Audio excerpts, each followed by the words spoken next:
Hey everybody, Bronson here with Bright Star Auctions. We're here today with a 2007 Freightliner.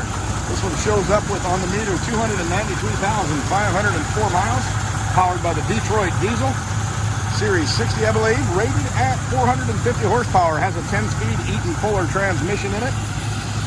Does start, run, and drive, does need some TLC as you can see on this machine. There are no tail lights, brake lights on the back of it. Look at the inside. The passenger seat has been removed. The passenger window, I believe, is to be inoperable. But again, it did run and drive down here to the auction. You can hear it running right now. A little bit of work, probably be a good truck for somebody. Let's take a look at the inside of this one.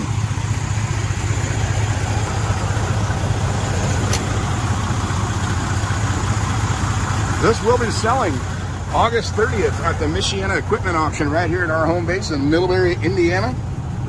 It is a no reserve auction. The high bidder will be the happy new owner. Starts at 9 o'clock. We'd love to see you. Let's give it a listen. Again, selling August 30th, Michiana Equipment Auction. If you have any other further questions, please feel free to call 574-210-3721. Thanks for tuning in.